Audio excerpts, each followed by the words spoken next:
Hello. Let me turn this around. Boom. Hi, everybody. Brad Szollose here at Shea Brad in my home studio. Hopefully today we won't have the pixelated Brad that showed up yesterday. But we're going to get started in a few minutes. I wanted to come on early and recap a little bit of yesterday.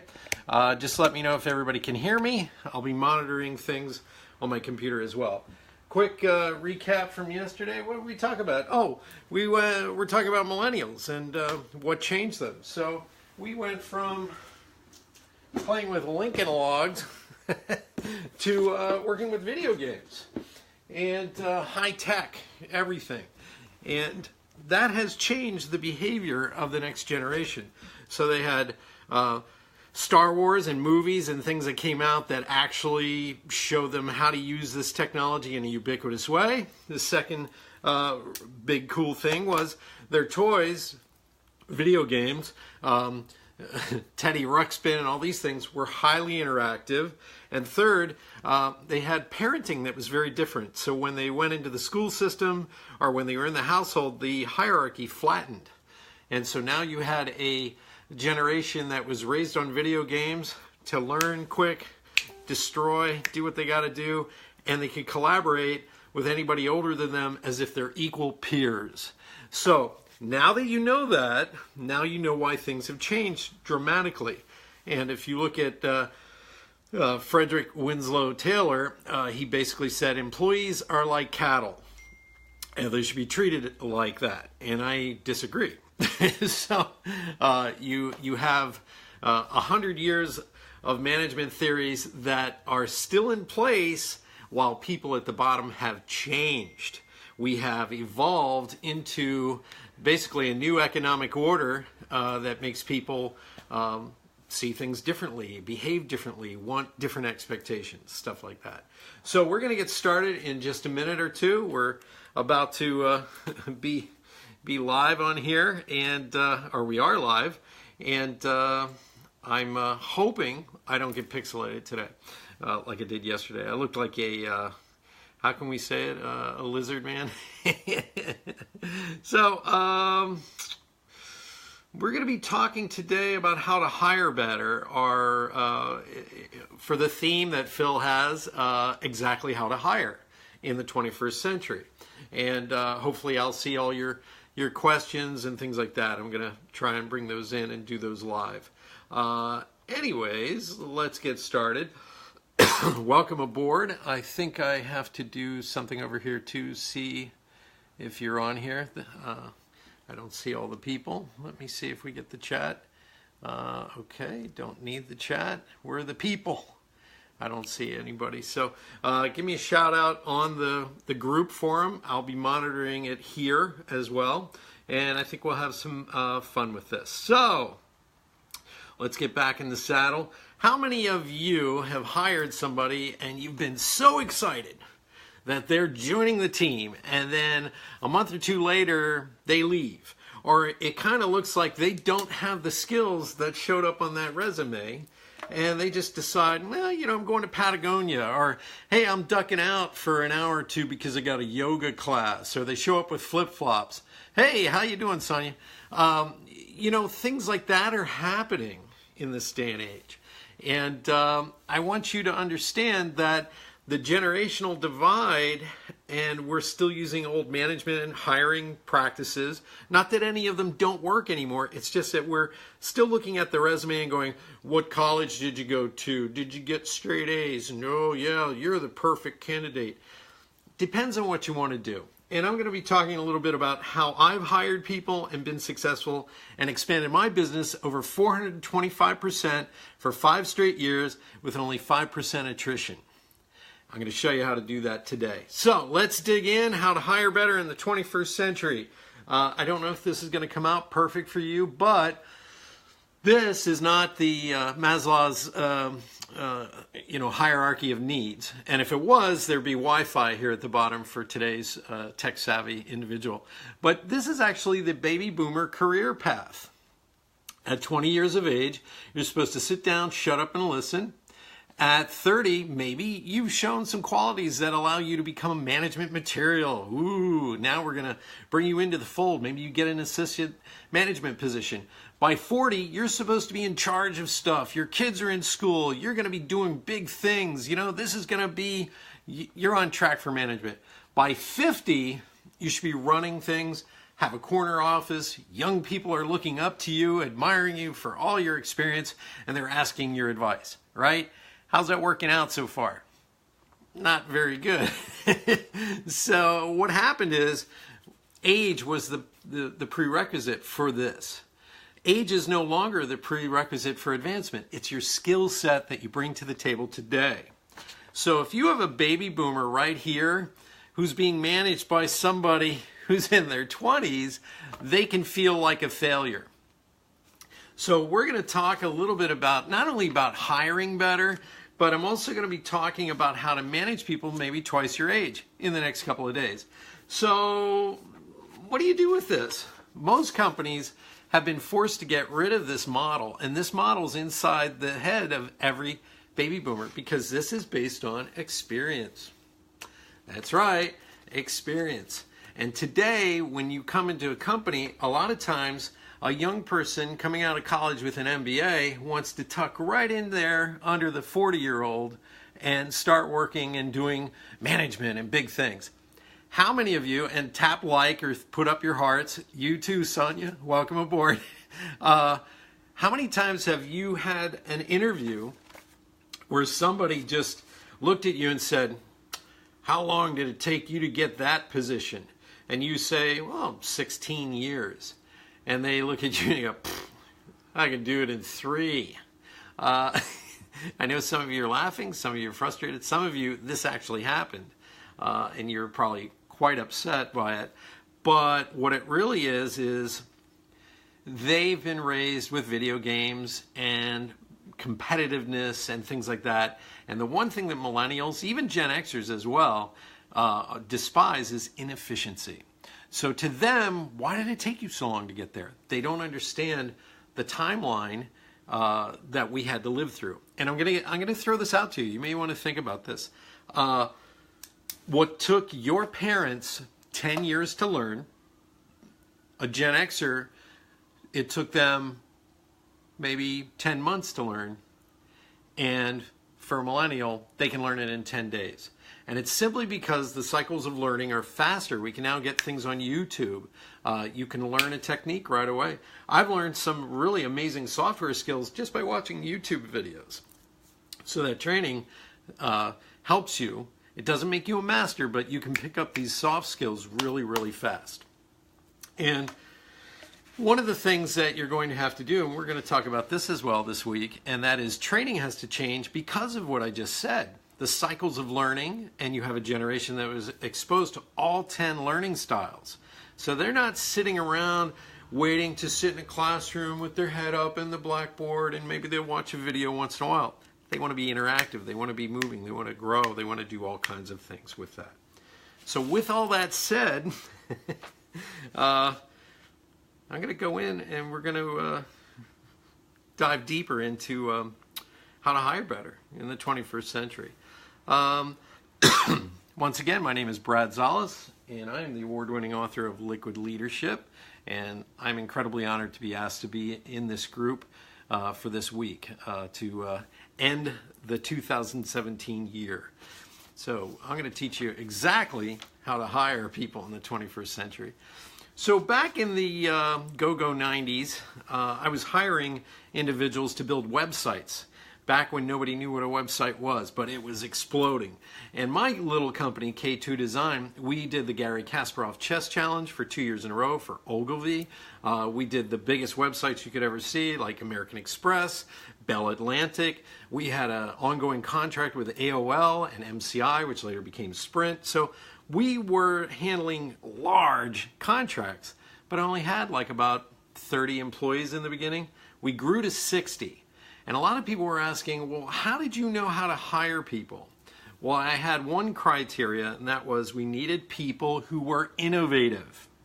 They could push the boundaries. They could come up with new ideas because we were building brand new websites, custom designed websites before anybody was this was catching on. Remember, Netflix was only a couple of years old when I was building these big sites. So we had a way of hiring. The team was in charge of hiring. The team that the person was going to work for or work with. So that team, which was usually made up of about 6 people, some would be an art director, a designer, an MIT programmer, people who were really brilliant, would put this person in a hot chair. Now this is scary, I know, but guess what? The team would create a rapport with this person and start discussing and what did they do right, and they would look at their resume and ask questions beyond the resume. And that's the important part. A lot of people went to the perfect school, and guess what? Everybody lies on their resume or withholds information on their resume. Everybody does it. You did it, so don't judge. Unless it's a blatant out-and-out lie, like they invented Teflon back in the 70s, which you know they couldn't have because they weren't alive in the 70s. So things like that. But everybody fudges a little on their resume, and it's your job to really kind of, how can I say, get past that, discover it, and ask a question around it so that you can get to the meat of what's going on. So we had this one young man, his name was Colby, and Colby came in, and Colby was acing all the interviews because Colby could talk the talk. He was a good-looking guy, you know, all the girls liked him, and he was a manly man, the guys liked him, but could he do his job? I mean, come on, let's be honest. The resume looks good, all this. So here's the next part of what we did. Once the team approved who they liked as a candidate, and that might be 3 or 4 people, they would have to now go through the owners of the company, and we would put them in a hot seat, and the 4 of us, me, David, Doug, and Matt, would now interview them as well. And I always like to throw them kind of a bone and figure out what is going on here. I like to play around with it. So Colby's in the hot seat, and I noticed something. The dates on Colby's resume were a little fudged. And I said, what happened to this missing year on your resume? And Colby, you know, he got a little nervous, and he said, I was a camp counselor for a year. I needed a break. I took that break, and I became a camp counselor, and I was working with children and all this. Well, I thought his answer was so, how can we say, honest, that I put Colby in charge of client relations. He became the liaison between clients and our production manager. So anything that went wrong, he had to negotiate, talk, nurture, be there. And you know what? Colby was incredible because his skill set wasn't showing up on that resume, but it was definitely showing up in that missing year. He was an ace at communicating, holding his temper, being a gentle person who can listen and have high levels of emotional intelligence. So looking past the resume is incredibly important in this day and age. I don't care where you went to college. Do you have the skills that I need as a business person? And are you going to take it to a whole other level of innovation? Because that's the criteria at my company. Now, maybe you're in financial services. Maybe you're in construction. Maybe you're in certain things and you need obedience. So you have to look for that. Sometimes you need employees who obey the rules. Period. Sometimes you might need somebody who is creative. Sometimes you need this or you need that. You have to decide what that criteria is and go from there. So I hope that helps on that one aspect. Now, let me see if there's any questions coming in because I don't have real time. I see Sonia's on. If you're on, give me high fives, give me thumbs up, let me know that you're there. I tried to pick noon so that I'd be in equal time zones with everybody. Ooh, I like this. Welcome aboard. Sonia, where are you from, by the way? I see that you are, yep. Where are you from? I love it. And I'm looking for Q&A and things like that. Anyways, let's go to the second part of this. Ah, there it is. There's a surprise. Oh, I love those symbols. Emojis. I'm going to tell you something that is hard sometimes. People really look at millennials and they say, well, they emotionally can't handle it, or if you criticize them, they get upset, or blah, blah, blah, blah, blah. I don't believe that. I think millennials want to be treated with respect and equality as a member of the team, not as somebody that you're afraid to touch and you're afraid to talk to and you're afraid, they're going to explode. Millennials want to be treated as an equal member of the team. That's the difference, because if baby boomers were back in time at that time period and you were 25, nobody was listening to us at 25 years of age. Nobody.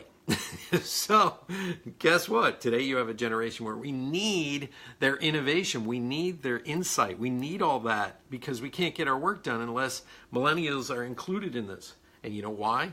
Because you might come up with a great idea, and a millennial will sit there and say, well, there's an app already developed for that. We don't have to build an entire back office and staff it. We have an app. So that's kind of why they have some innovation going on that we may not have even thought of. So that leads me to my second piece that you need to do in the 21st century, exactly how to hire, is you have to look for fully formed adults. In other words, A players. People who get it, who want to work, who are excited, and they're passionate about the work they're doing. And you can spot them in their body language. And that'll kind of get you to understand that sometimes what you're seeing on the resume is not sitting in front of you. And if you're a real people person and you can kind of see this, you'll start to look at the skill set that people have. And we're going to talk about this more later, but moving people according to their skill set. I have a client who called me up and he started with this skill set thing that I showed him how to do. And he said, we have a young woman who's a CPA and she is brilliant, but she's not good at it.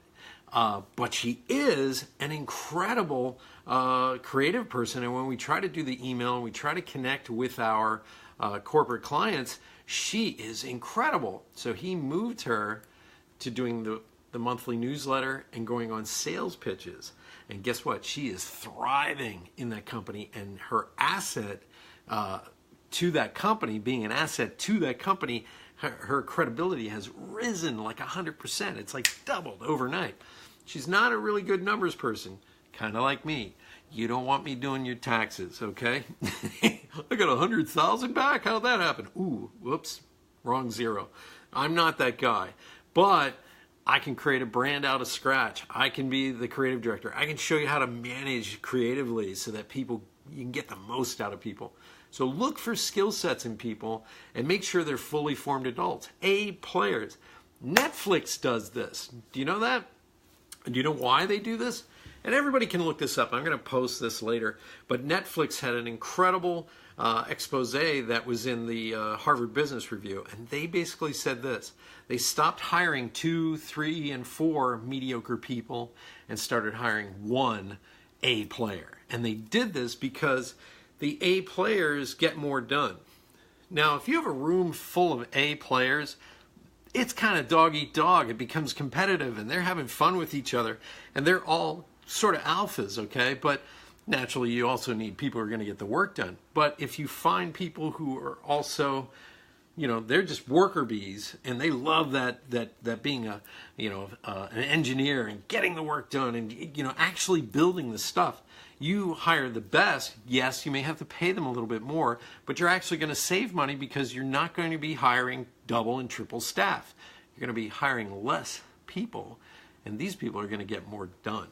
I'm going to send you that report from the Harvard Business Review, but they hire the A players first. So where are we? Okay, I got another piece of this. This one is pretty exciting. Let me check if anybody else has come in. Who has commented? Anybody? I hope you're having fun today. I am really enjoying this series, and so far I haven't pixelated yet. So something must be going on with my computer handling this. So let's get to the third part of this. The oil and gas industry called me in to do a keynote.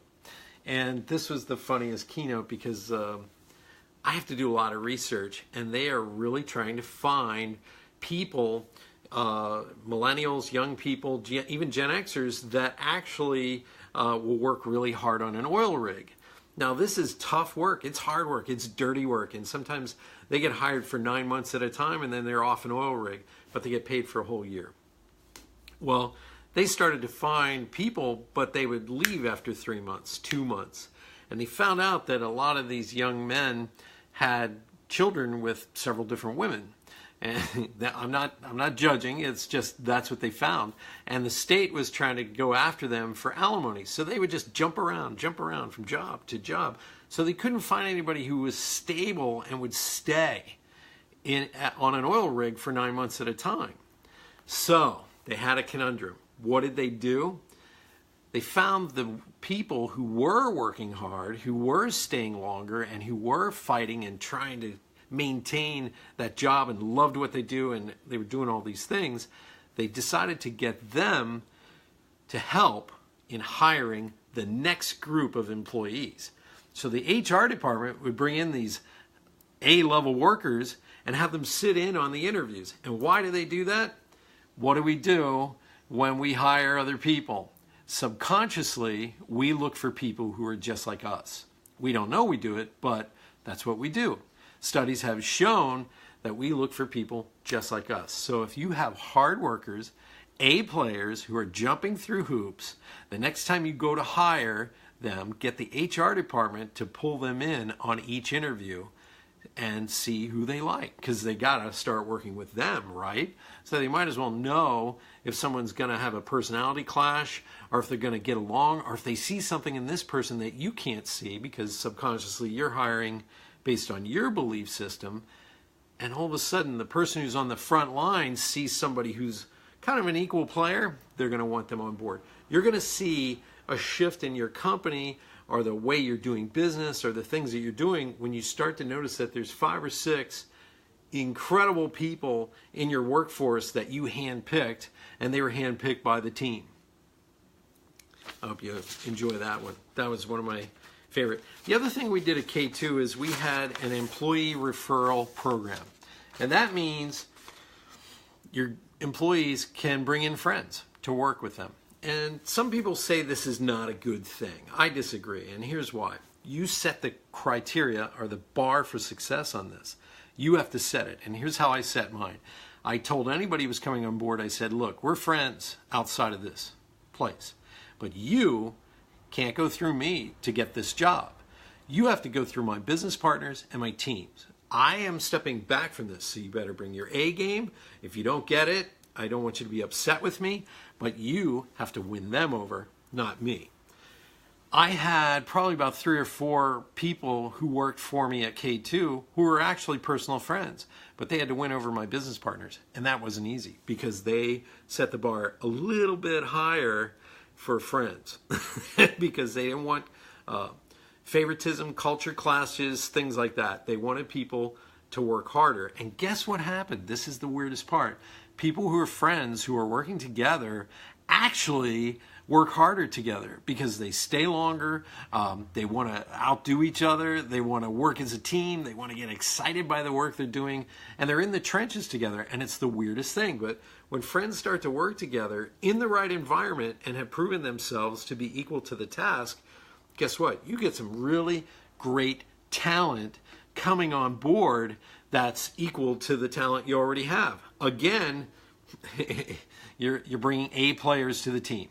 And a lot of companies have implemented an employee referral program because it's exciting and it's a lot of fun to do.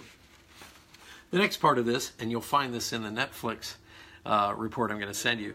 Netflix, believe it or not, was started out of anger by Reed Hastings, who had sold one of his software companies beforehand. And Reed Hastings was kind of, how can we say it? He had to return the right stuff late, and they charged him $40 back when late fees happened. Well, he decided to start Netflix and drive Blockbuster out of business. Well, now they're a huge company. Almost all of us use Netflix. I do. And you start to realize that they have something going on over there. And what they did is, not only did they started hiring A players, they told those A players, you can take as much time off as you want for vacation. Do whatever you want.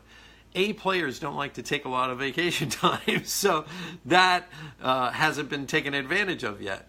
The other thing they did is they said that the managers are in charge of not only who gets moved around on the team, but they're in charge of the corporate culture.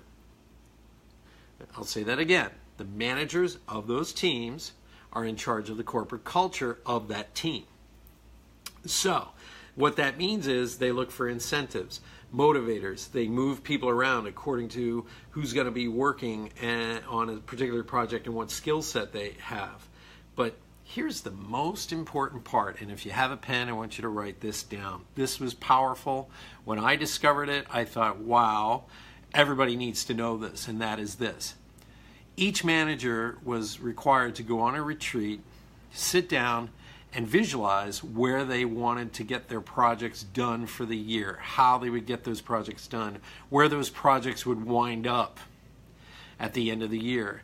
Then they had them work backwards and decide who needed to be on the team to get to that end goal. And that's where they started hiring from. Once they figured out where they wanted to go, then they would hire according to need. And that eliminated any inefficiencies that were in that work environment. And so try doing that with your managers. Some people are just working helter-skelter trying to get stuff done. But if they have a clearly defined goal, then guess what? You can hire accordingly. Which leads me into the next part of this. You have to work with your HR department, and that maybe you don't have an HR department, but what that means is you have to assess your needs. A lot of times in the HR and hiring departments, what they did, hi Joy, welcome aboard. 2 days in a row, this is exciting. Welcome aboard. We had a little bit of a good conversation yesterday as I pixelated. But anyways, getting back to what I said, in the past, a lot of HR departments, what they would do is, I need a lawyer, I need an accountant, I need a salesperson. And they were buckets they dropped people into. And now, guess what? They're looking at it differently. We need a certain type of person to fill this slot. So they're looking more for skill or personality, depending on what you're doing, and then seeing if that person fits into the team. And the team decides, not the HR person, the team. So that person may get a week or two where they're tested. They're on probation. They see if they work and they can move around. Companies that do this are like W.L. Gore, DuPont. They all do that. I think Google does this as well. They have moving desks at some of these companies where you can move in on a project, spend a week there and go, you know what, I'm going to move over to this project. And then guess what? The project managers also get to choose you as well, and you get to choose if you want to work on that project. So it stops getting people wasting their time with doing things they're not good at. And there, you just heard my Pennsylvania accent come out where I said at the end of a sentence. But what happens is this. I don't know if you've ever read the book StrengthsFinder 2.0. That's the book. StrengthsFinder. In the past, baby boomers would get an assessment at work. And even Gen Xers, you probably know this as well. You get an assessment at work and it tells you, oh, you're not very good over here and you made a lot of mistakes over here and blah, blah, blah. You need to work on that. So we would spend our whole career getting better at something we weren't very good at. Whereas our strengths were kind of just, oh, yeah, you're good at talking to people. Yeah, you're this or that. In my career, if I had an intelligent person who had been my boss, they would have pulled me aside and said, you know, Brad, you should be in sales. You're really good at speaking. You're really good at presenting. But I didn't have that mentorship. That's my strength. And that's the way it is nowadays. People shouldn't be working on their weaknesses. They should be leading with their strengths, making their strengths better, developing those strengths, and any of those overlaps that they're weak at, that's what you need to work on. You know, sometimes you get a great salesperson who's snippy with the staff. You got to teach them not to be that way.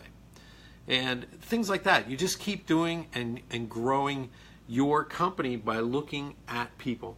Now, here's another thing. On camera. Yeah, bring them on camera. Hi, Kyle. Here's the thing. Yeah, it's a much nicer and it's a more fun way to work. And here's the thing that I have always loved.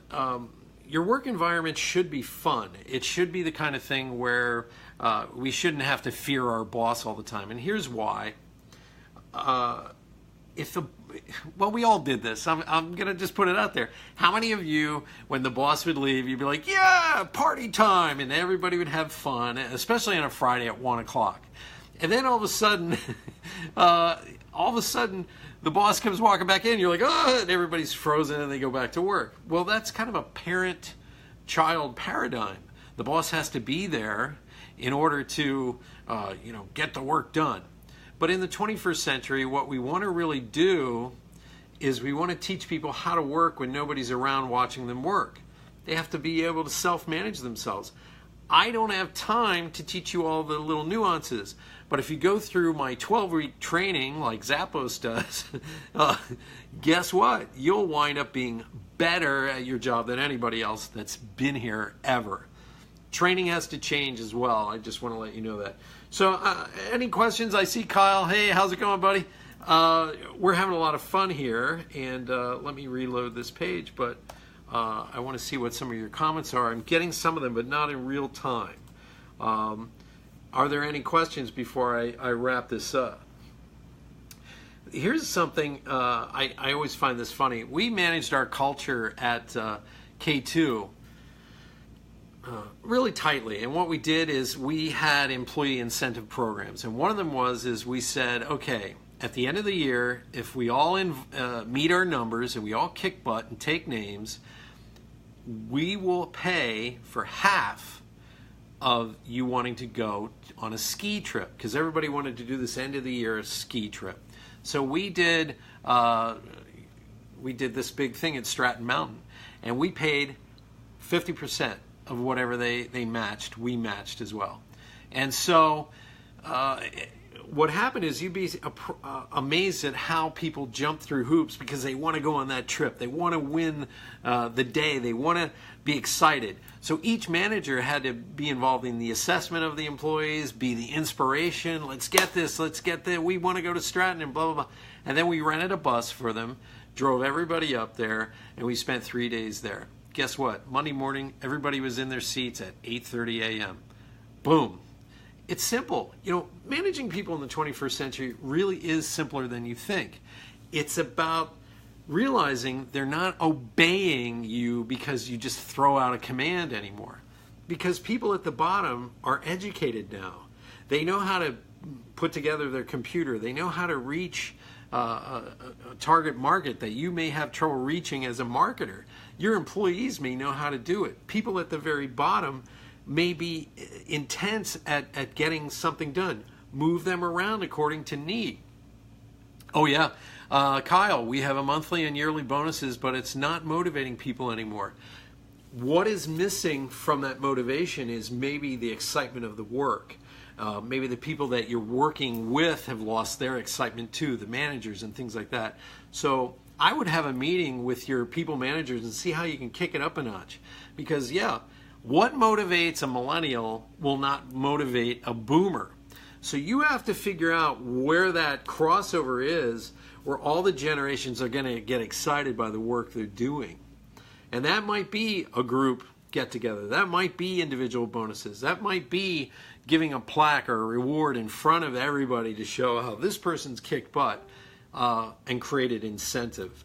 But I'll give you a good example, Kyle. One of my first management positions was at Hershey Park in Hershey, Pennsylvania. Now, Hershey Park is an amusement park that the whole theme is chocolate. Yeah, chocolate, yeah. And so I got my first assistant management position. They called us green tags because we had a green tag, and we got to get out of the booths and wear regular clothing. I wore khakis and a polo shirt, and everybody else was wearing a uniform.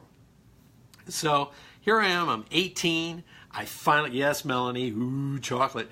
So I'm 18, I finally get this assistant management position, and I think I'm hot stuff.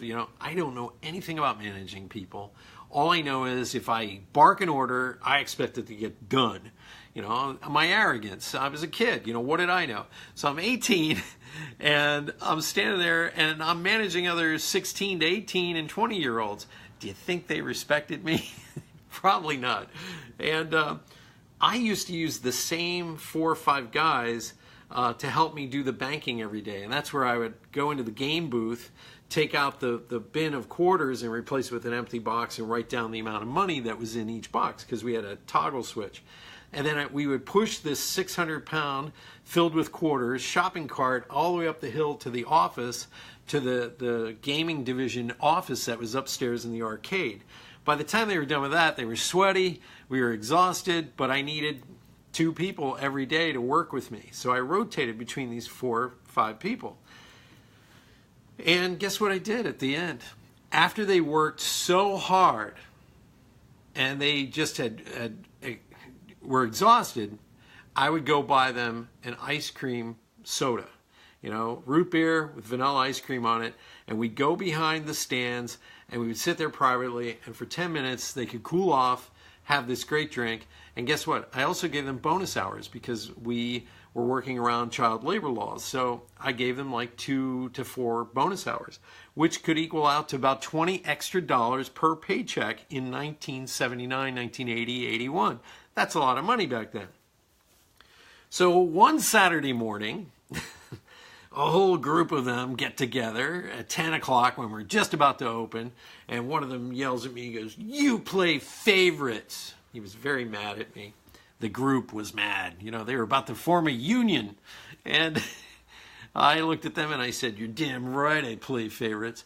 Now, as you know, I'm 18, so it probably sounded more like, "You're darn tootin'. I play favorites, buddy." You know, I was a kid. But I told them, I said, "You're darn right I play favorites. These 4 people I choose all the time because they work their tail off and they prove to me that they are A players." I said, "If the rest of you worked the way they work, I would hire you every single time. If you do that for me, you'll get not only the bonus hours, you can do the bank recs with me, you'll get your ice cream sodas." Because I always came through on what I said. So guess what happened? Over the next 2 weeks, I had the Stepford wives. I swear to God, every employee now was yelling in the stands, working hard, trying to help me. I set the criteria, I set the bar, and I set the expectations. And guess what? When they fulfilled the expectations, I gave them the reward. I couldn't believe it. As a matter of fact, the main office called me up and they said, your bank records are increasing by like 10-15%. What did you do? And all I did was offer them a position if they worked harder. And I want you to consider that. Have you actually set down the rules for success at your company? Yes, following through is incredibly important. Have you actually set down the rules? Millennials may not know there are rules in business the way Gen X and Boomers know them. And I'm not knocking millennials, but millennials were raised that there's no right or wrong. No one's supposed to judge you based on what you look like or what color outfit you have on or how you present yourself. You're supposed to be judged on your skill set. Well, we know that's not how business works. So they may have to be taught what is the criteria for success in this company. And if you lay down that rule book and that line, you're going to be excited by the results you get because now they know what to do. It's the rules of the game. Remember, this is a generation raised on gaming. If they don't know what the rules are, they're going to test those rules. They're going to push against those rules. They're going to fight you on everything unless you lay down the basic criteria for success. There's a great company, Valve Software. I'm going to give you a link to their handbook. And they basically said this is an adventure in showing people what to do when no one's around telling them what to do. People have to learn how to self-manage in this day and age, and they may not have the skills to do it yet. They have the potential for it, and that's where you come in because you have the experience. So that's why training has to change. We're going to talk about training tomorrow as well because training now has to take on a whole new way of life because you have a new generation that's been only exposed to, well, let's put it this way. I'm a boomer. When I walk into a classroom and I see a blackboard, I know I need to sit down, shut up, and listen and take notes.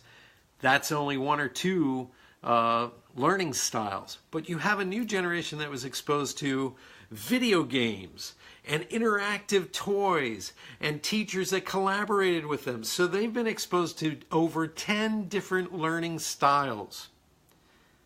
So I hope that helps a little bit today. Do we have any questions here? Q&A at the end? Melanie, this is so true because you have been brought up in a certain way to expect everyone to operate the same way. Exactly. This generation has flipped the paradigm of how we work. And we can't put the genie back in the bottle anymore simply because technology allows a smaller company to compete with a bigger company, to move faster. Technology allows somebody to work from home sometimes better than they do when they're physically at work. And now you have a new generation that was raised and trained in business from the time they were little to where they are today. They're actually ahead of you in some ways in the maturity of knowing where to look and how to find business, but also something that we never really learned to do, at least I didn't, was to take a break once in a while and do that work-life balance. I hope some of that helps. I think, and one last point before we go. Wow, we went over today a little bit. I only try to do a half an hour, but this has been fun. The last and final piece is when you hire somebody, if you're in HR departments, human resources or talent development, you can no longer hire people just because, oh, I like this person. You have to think like business people first now. And that means if the C-level guys aren't giving you the information you need for the direction they're going in, you're going to have to start demanding it because we all have to be on the same page. And that's why I recommend a flatter organization, which we'll talk about later this week. So I want to thank everybody for coming on. Sonia, Melanie, Kyle, I want to thank everybody for being in here. Wow, we had some really great interaction. And let me know what you think. I mean, if you really like this, if you have more questions, I will answer them in the group, longhand. I definitely will. I'm going to be putting up today a couple of things that I think you'll like. The employee handbook from Valve. Also, I might find a couple of articles on Hillocracy. I know you've heard that. Hillocracy means no management. It's chaos. But Zappos is trying to do that. That means you have to train people really, really well. So we'll talk about that tomorrow. How about that? And then the other thing is I'm going to put up the big expose that the Harvard Business Review did on Netflix and how they're changing the way we manage everyday life. So thank you so much. I've had a great time here on exactly what to read, and I'll see you again tomorrow at noon. Yes, thank you, Melanie. Thank you, everybody. I'll see you. Take care. Bye-bye.